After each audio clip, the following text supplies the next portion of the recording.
Hello, souls and demons, and welcome back to the portal. For today's allegedly true stories, I have 4 encounters that all happened on a highway. So sit back, grip your seats, put on your seatbelt, and enjoy.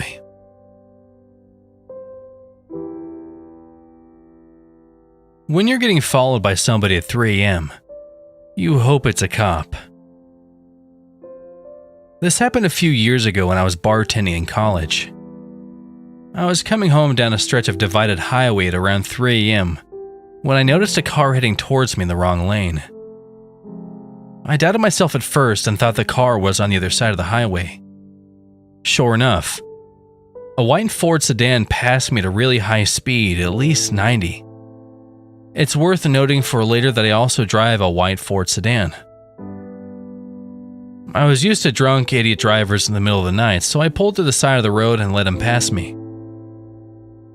I had a moment of clarity and thought to call the police, thinking this person could hurt themselves or somebody else. The dispatcher answered, and after telling them which road exit mile marker I was at, told me they would send a car. The state police station was only a few exits away, so I figured they would send somebody and I would just drive home. As I headed back onto the highway, I noticed some lights a few miles behind me. I live in a more rural part of southeastern PA, and traffic at 3 a.m. tends to be truckers and cops. The car gained on me as I was getting up to speed, so I stayed in the right lane and waited to be passed. Instead, they flipped on their high beams, making it uncomfortable to drive, and rode my tailgate. At this point, I was going to be pulled over by the police.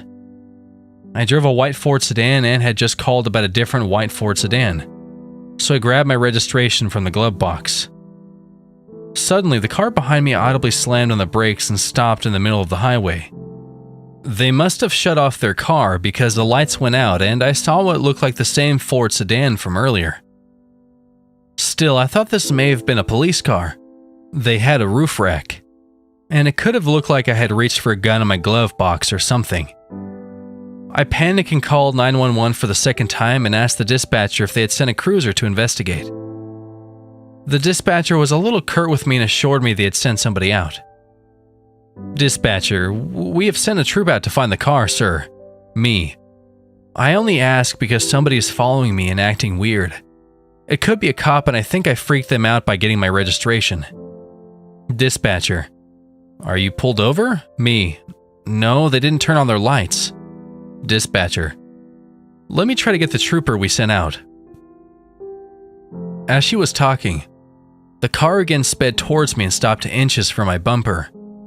Again, their high beams were on, and again they slammed their brakes. I told the dispatcher, I'm pretty sure this is not the police behind me. The car sped to my bumper again and turned their high beams on, this time laying on the horn. Hearing this, the dispatcher asked me what was happening.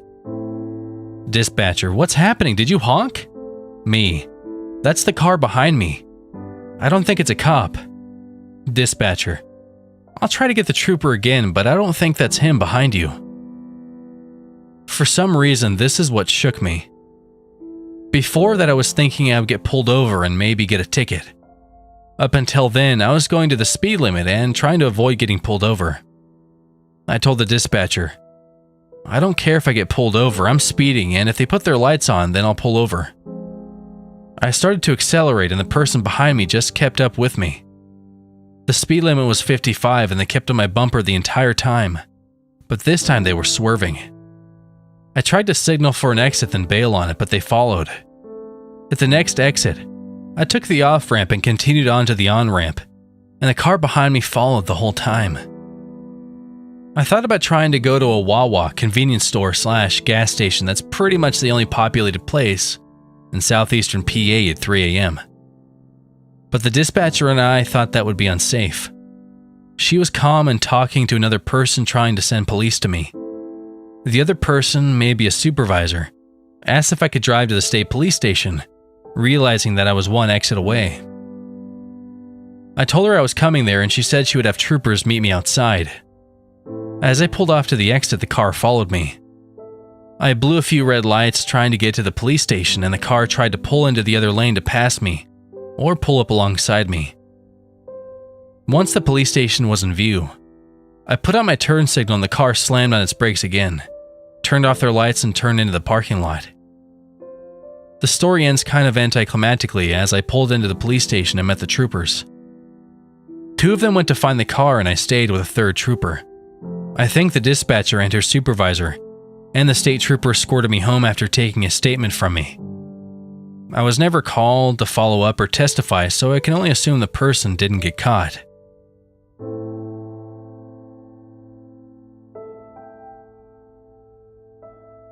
Meth hitchhiking.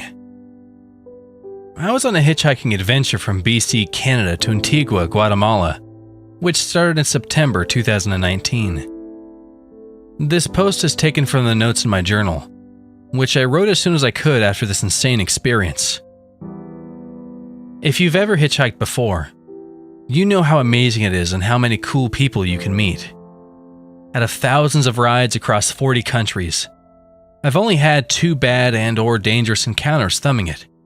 This was my 2nd one. I was taking a break from traveling to find weed trim work in California's Nevada City, a beautiful little town with a very interesting crowd, but got stuck a few towns over for not getting a ride all day. I ended up sleeping a night at the Love gas station, which I had done plenty of times before. I've slept on worse places, at least Love's has a bathroom. In the morning, I was a little more desperate to accept a ride because no one was stopping, and it had already been a whole day. I just wanted to get out of there. A pickup truck is speeding past me and slams the brakes ahead, then slowly backs up. Inside is a man and a woman in their late 50s, and he says in a husky voice, "Where are you headed, boy?" "Nevada City. Any distance helps." "Well, get in. We're going to Yuba." They seem normal enough, even without most of their teeth and hair, so I jumped in. It all happened in rapid succession. I toss my bag in the back and jump in. I shut the door. I notice a pile of guns and bullets on the floor. Before I have time to rethink my decision, we speed off. So as I'm trying to assess whether or not I'm in danger, they start telling me how this guy just got out of jail for aggravated assault. How he beat that motherfucker so bad, he can't think straight no more. And they both laugh. She's holding his seatbelt over his chest. They both smell like shit, and they start asking how much money I have. I think, yeah, I'm not safe here. After hitchhiking all this way, I don't look particularly wealthy. I'm filthy, I need a shower, I look no different than the stereotypical homeless guy. So I try to seem more poor than I am, and more tough than I am too. I'm broke as fuck, man. That's why I'm going to the city. I'm hoping to make some cash trimming. The man looks me in the eye. "Well, you'll find it all right. You'll find it good. Don't be afraid to do no dirty work. If people try, and they'll try, to fuck you, you fuck them first. You get what I'm saying? Put your eyes on the damn road, Jesus Christ." The woman points forward and he swerves back to the right lane. He asks me if I smoke, and knowing that California has legalized weed, I put 2 and 2 together. He's offering me a joint, so I say, "Yeah, I smoke." With a wild look in his eyes, he exclaims, "Great!" And we turn off the highway and start down a dirt road. I'm more than worried, and I look behind us. In the back of the truck is my bag, a chainsaw, pickaxe, and a plastic tarp over something. Didn't help my anxiety. Finally, we stop in front of a clearing. The woman takes out not a joint, but a meth pipe. It's the first time I've seen a meth pipe, and a lot of things start to make sense. While he lights up and exhales into the car, I've never seen smoke so white. I roll the window down as fast as possible because I don't want to smoke that shit.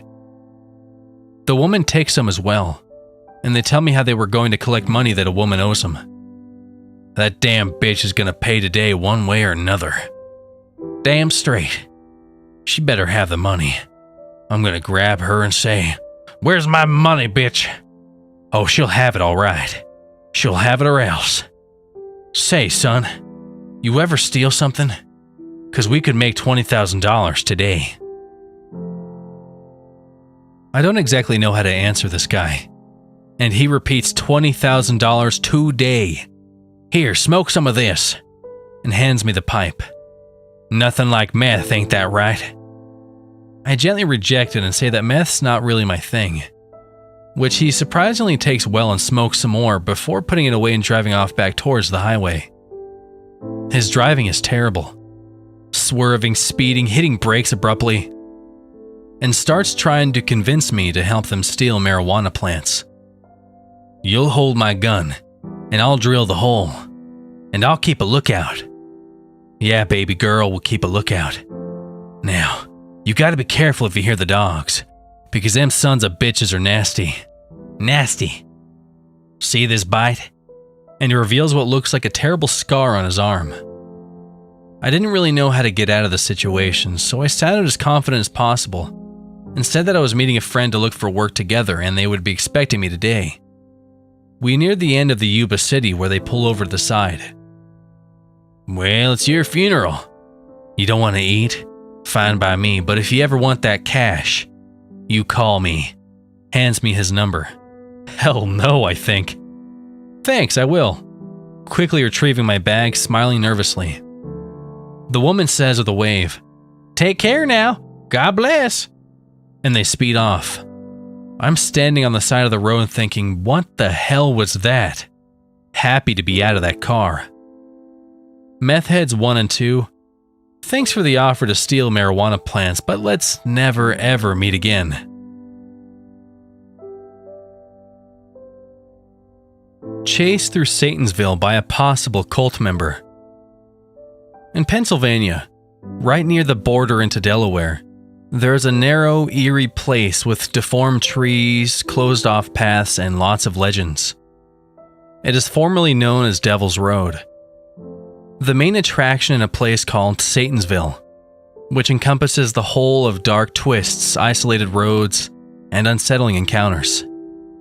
It was written about in the book Weird Pennsylvania, which highlights the creepy places of the state.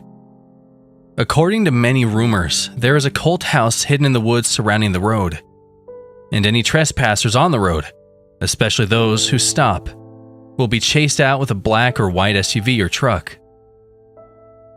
For years, I had read about the place and heard spine-chilling stories, until I couldn't stop thinking about seeing it for myself. My friend Matt and I almost spent every Friday night at the mall together, as teenagers do. As expected, it can get pretty boring pretty fast, especially with no money to actually have a motive to shop around for anything other than disappointment. Visiting Satansville without telling our parents became another weekly tradition of sorts. After he told me about his experience a month before our first visit, he told me that when he visited with his guy friends, his phone service completely cut out, leaving them without Google Maps in a potentially dangerous, unclear area that was already scarcely mapped. Soon after, he told me, a black truck came off a dirt road and followed closely behind them until they found the main road. It wasn't much, but it was enough for me to be hooked. Not too much happened on our first few trips. We would see other cars rarely, as it's a hidden road that is no longer marked due to the excessive theft of a street sign. Occasionally, the cars would be black in color and we would get a rush of adrenaline. It was fun, but not exactly terrifying. Until one night. We finished up at the mall around 6, and we had left with enough time to circle around once or twice with daylight, and the remainder of the time in the dark. It was about a 40-minute drive to Satansville from the mall, and I was tingling with excitement.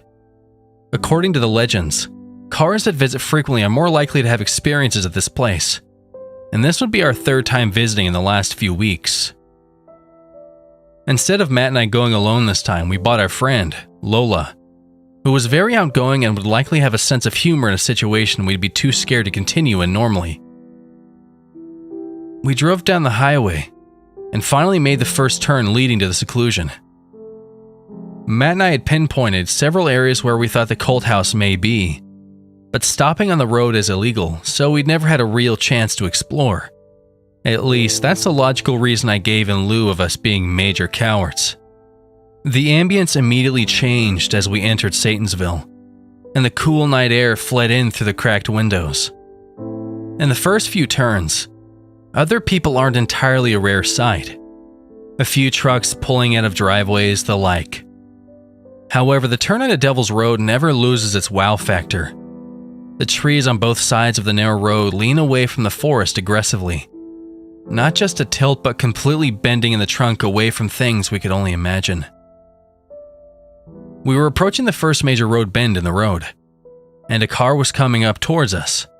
It was a tight squeeze, nearly impossible for two opposing vehicles to pass. The presence of a car alone was enough to cause a twinge in my gut. Matt was focused on squeezing by while turning, and Lola was too busy cracking jokes to see what I saw. But I have never forgotten the face since then. I looked over to the white Jeep to my left, and the window was incredibly tinted but half down. Looking back at me, straight into my eyes, like he'd been looking at me long before I looked to him, was a young man. Maybe about 25, with long blonde hair, a deathly pale face, and horribly thin fingers on the steering wheel. He was not at all focused on driving, as his eyes pierced me, and this is the worst part. His neck was turned completely towards me, while the rest of his body was completely straight forward. This may not sound creepy, but this was not the normal way to bend your neck. He said something, but I couldn't hear him over Lola and Matt laughing at our antics. I couldn't break his gaze. I was stuck staring at him until finally, Matt passed the bend and he was gone. I kept checking the rearview windows, terrified with a feeling I never quite felt before. When I could no longer see the Jeep, though it felt as though it could still see me, I quietly asked my friends if they'd seen him. Neither of them had looked at him, nor felt anything unusual. I was pretty unsettled, yet excited to see what would happen. We turned off Devil's Road, but we're still in Satansville, preparing to loop back around when we passed a little shack that always housed two black trucks. There was no signs of any other drivers, and we wanted to stir the pot a little bit. We stopped for a few moments and honked the horn, flashed our blinkers, then kept driving. We also blasted Old Town Road for some reason, because that was our peak of comedy at the time. We looped back around and were back on the Devil's Road when Matt stopped mid-sentence to adjust his mirror. In the darkening distance was a black truck. We giggled with nervous excitement and kept driving. It was exciting, but it kept a reasonable distance, and I think we all kinda assumed it was a coincidence. That is, until we turned off Devil's Road once more and saw that there were no trucks parked by the shack anymore. We lost the truck when we turned on the main road to circle back again. We circled around 2 more times, nervous but skeptical, and not much happened other than an ass-riding white SUV that kept blinking its headlights. Not gonna lie, that freaked us out. And the return of one truck to the shack. This is where it gets really intense. On our 5th loop, we were all very tense. The aura had changed to heavy, and it was completely dark at this point. Things started to feel more ominous, probably from the slightly less passive actions taken towards us by whoever was there. We went down the bends, peering nervously into the woods. Some trees were marked with 666s and upside-down crosses, marks of other, more ballsy teenagers, and there was a distant light in the woods, courtesy of God knows what. As we turned off Devil's Road, but still in the heart of Satansville, headlights appeared behind us. It was impossible to tell what kind of car it was, as it was pitch black and we just started turning into the first major bend. Moments later, the truck appeared behind us, speeding. We were going about 25 and the truck must have floored it to catch up, and it drove uncomfortably close to us. I was the one to see it first. It was a black truck, windows tinted and driver unknown. We drove on for a minute, freaking out and turning completely behind us like creepy Jeep guy, but more normal. Soon a second truck joined behind it at a fork in the road. and they revved their engines as if in communication. The truck sped up, nearly crashing into us, and we were forced to speed up. This continued through many intense twists and turns, where our speed reached up to 70 at the maximum. They flashed their lights, kept speeding up and getting closer. At this point, we were losing our shit.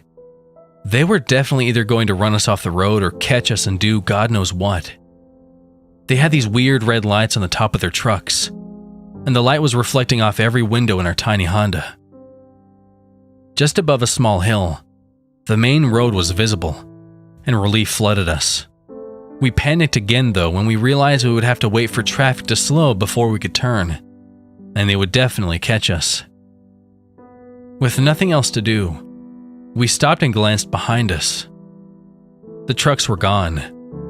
We all expected a sudden ambush, but made the turn onto the highway and started home, talking about what the fuck had just happened. We came to the conclusion that the trucks had probably turned onto a dirt road only visible to those who know it's there, and that they were chasing us away from their activities like the rumors say. What were they doing exactly? We have no idea, and we had no intention of finding out, as we hadn't been back since. I still can't get the face and presence of the man in the Jeep out of my head, and this was over a year ago now. So creepy Jeep guy and potential cult leaders, let's not meet. Ever. Trust your instincts. About 1 to 2 years ago, I was dating a musician in the area. Apparently we had mutual friends and he gave lessons at a guitar center in the city where I took lessons. I had seen him there, but I didn't know we had connections at the time. It took me a while, but I realized we knew all the same people. He was about 10 years older than me. I will try to summarize this as best as I can. Once, I went to see a friend's band play at a local bar. I walked in and he was by himself drinking at the bar. I remember walking in the place and him snapping his head around and looking at me. That moment truly captured his deepest state of mind. A restless, down on his luck, searching for the answer kind of energy. I don't know how else to describe it, but I could tell right away in that brief moment this guy was off. I did not want to interact with him really. I was just there to relax and feel the music and hang out with the band after. But I had recently learned this guy knew the band and used to play with them, so I felt obligated to interact with him. We chatted and drank for a beer or two. By the end of the night, he suggests we hang out again and see more music sometime. I continued to hang out with this guy, always meeting up to go out to a bar after work. He seemed cool, confident, and he had recently moved to America in the last few years. So it was captivating to interact with someone who had cultural differences. After a few weeks of hanging out consistently, he revealed that he had gotten out of a relationship with a girl who he thought he would marry, but that she had BPD and drug issues. He later revealed that after they broke it off, she crazily accused him of domestic violence. Apparently, she asked him to come over to her apartment and talk. They argued. He claims he didn't touch her and left. She called the police and 2 weeks later filed a report, and they went to court over it. He told me they didn't have enough evidence to charge him, but he took a deal where he would go to an assigned anger management class and do some community service, and then they would exonerate him from any charges. Unfortunately, I took his word that she was crazy and he was innocent, and decided that I would be the judge of his behavior around me from the present moment on. We enjoyed the same hobbies, including music and riding motorcycles. We started to go to bike nights and got to know a lot of the same people in the motorcycle circuit around the city. Our mutual friends seemed to like me being social, but when it came to me dating this guy, they either had a negative opinion of it or didn't express opinion at all. That guy doesn't have his shit together, they would say. Red flag number 2. I decided no one really has their shit together, and they probably didn't know this guy that well anyway. We dated for a little over a year. I ended up moving in with him about 8 months into it. I feel worse and worse about myself as time goes on. He's controlling. He takes every moment he can to make extremely rude / sarcastic remarks. always commenting on everything. I figure he's just insecure and will soon figure out soon enough that I'm no threat. He berates me for wanting any time on my own or for wanting to do anything that is meaningful to me. He expresses his admiration at my success in life, but also shoots me down for just about every little thing I do or say. We argue more. I try to retaliate and hold my own. I try to prove myself to him and explain myself constantly, but it feels like it's no use. Nothing is ever good enough. I try to express this in words to him so I can see where I'm misunderstood, so we can try to find resolution. But he just accuses me of being at fault. I know we are not compatible, but I can't quite figure out why. I just keep existing there. He continues to gaslight, belittle, and control me emotionally and sexually. I continue to convince myself that this is what relationships are like. I felt so awful about myself and my life. I go to therapy and quit my job. I end up getting offered a great new position at a new company, and I momentarily feel like things may turn out okay. At some point, I use his computer to print out a form I needed to send to the new company, and I see he left his files open. I saw file names that were related to his past court case. I get one of those weird feelings, and my instinct told me that this guy is a bullshitter and a liar, and I decided to look through the files for my own safety. I quickly find that he lied to me, blatantly and by omission, about the whole situation with his ex. She was living with him and left to go get her own apartment. He was the one reaching out to her. They sent letters back and forth, him insisting she was the only one for him, and he couldn't live without her. He would never stop loving her, etc. He went to her apartment late one night to try and work things out again, but she must have denied him and he punched her in the face, threw her to the ground and kicked her repeatedly. She had called the police immediately afterwards, not 2 weeks later like he said, and they documented the bruising and marks on her face and body consistent with what she reported. The police showed up at his house, and he refused to talk to them. I saw the copies of the police report and the court documents.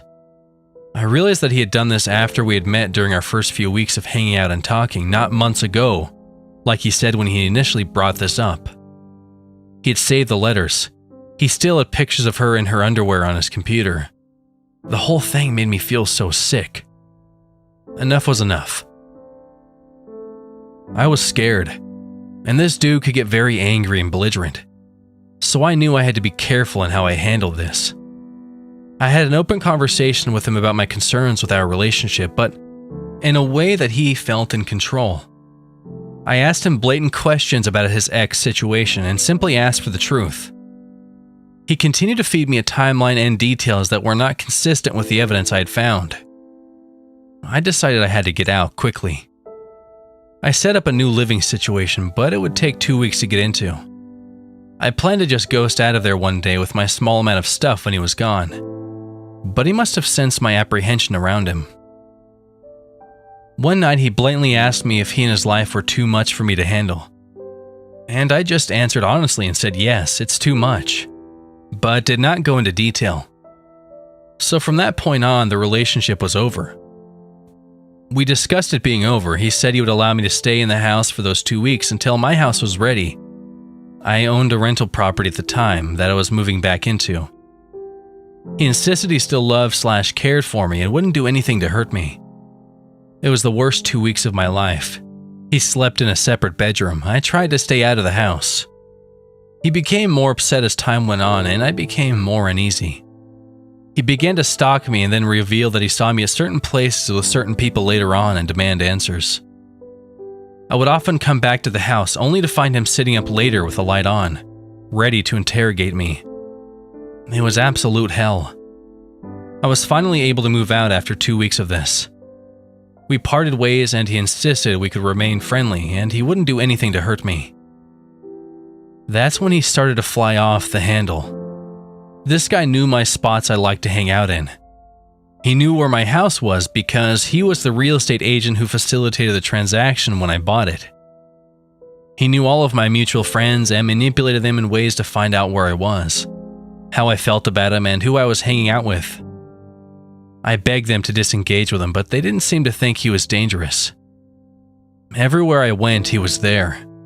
He would approach me constantly, berating me, accusing me, demanding answers to ridiculous lines of questioning, and saying awful things to my friends, acquaintances if I were with him. I tried to talk, reason, etc. with him, but it never helped. It would always end with him screaming at me from across parking lots, calling, texting me dozens of times, demanding to know where I was or where I was going, etc. And no one did anything about it. No one told this guy to fuck off or control himself, me included. I was starting to think I needed to get police involved, but I didn't know what I had to give them. My musician friends start texting me, telling me how they see this guy staggering around bars they're playing at, showing up with different girls and taking them home. Meanwhile, he is still talking and embarrassing me about our relationship.